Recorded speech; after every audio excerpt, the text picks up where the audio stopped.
I si us digués que hi ha una manera de dissenyar sistemes que pràcticament funcionen sols? Avui explorarem un principi potentíssim que no va de treballar més, sinó de connectar millor.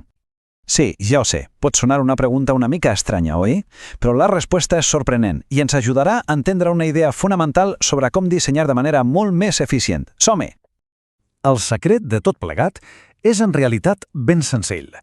En lloc de gestionar cada element per separat, la idea és crear sistemes que s'autoregulen. I com ho fem això? Doncs entenent com encaixa cada peça. La clau, com dèiem, no és treballar més, sinó connectar millor. Aleshores, per on comencem?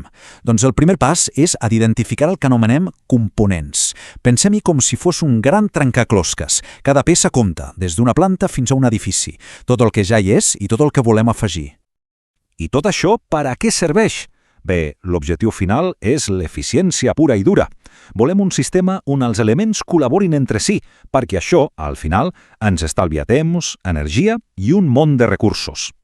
D'acord. La teoria sona molt bé, però com ho portem a la pràctica exactament? El procés comença amb un marc d'anàlisi que és molt simple, però de veritat, molt potent. Aquí tenim la clau de volta. Pensem-ho així. Cada component, sense cap excepció, té com dues cares d'una moneda. D'una banda, allò que necessita per a funcionar, les seves entrades, i de l'altra, tot allò que produeix o fa, les seves sortides. Entendre aquesta dualitat ho canvia absolutament tot. I aquí és on sorgeix el problema. Quan el sistema no cobreix les necessitats d'un component de manera automàtica, què passa? Doncs que algú ha de tapar aquest forat. I, normalment, aquest algú som nosaltres, i ho fem amb la nostra feina, la nostra energia o els nostres diners. Però deixem-nos de teoria. Per entendre-ho de veritat, no hi ha res com un bon cas pràctic. I quin millor exemple que un animal tan comú com una gallina. Sí, una gallina. Se l'anomena un animal de porta d'entrada perquè és una manera fantàstica de començar a experimentar amb la creació de sistemes integrats. Per a la nostra anàlisi, serà el nostre component model. Molt bé, doncs apliquem el nostre marc. Comencem per les necessitats, les entrades. Com podem veure, la llista és llarga. No és només menjar i aigua. També necessiten grava per a la digestió, calci, un lloc per refugiar-se i fins i tot coses per a la seva salut i benestar, com els banys de pols o la companyia d'altres gallines. Són éssers socials. I ara ve la part fascinant, la que obre un món de possibilitats, les sortides. És clar, el primer que ens ve al cap són els ous i la carn. Però, i la resta?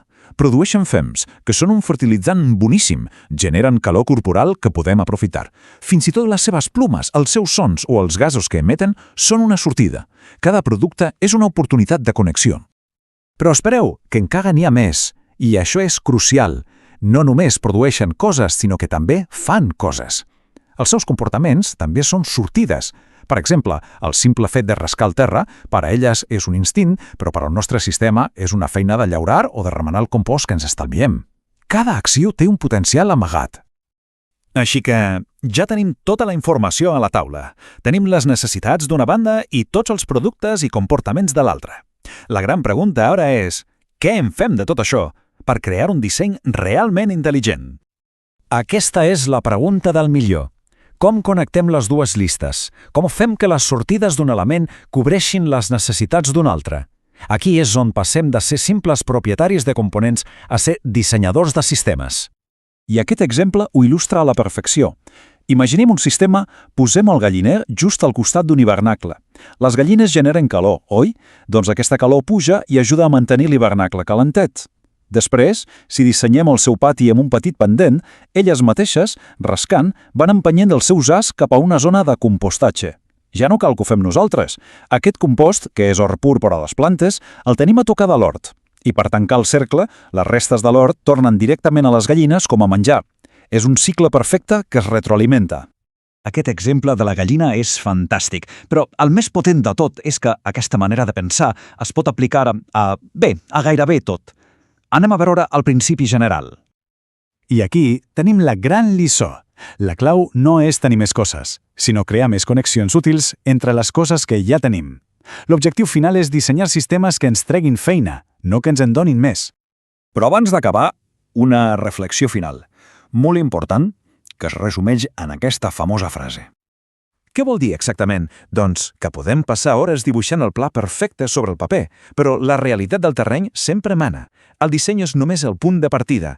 La veritable feina, i la més important, és sortir a fora, observar, provar i anar ajustant el sistema, perquè les connexions funcionin de veritat. I amb aquesta idea acabem. La pregunta que queda a l'aire és: si comencem a mirar el nostre entorn amb aquests ulls, buscant connexions, quines oportunitats descobrirem? Quins residus podrien ser, en realitat, un recurs valiós per a una altra part del sistema? Us asseguro que les oportunitats per a un disseny més intel·ligent són a tot arreu.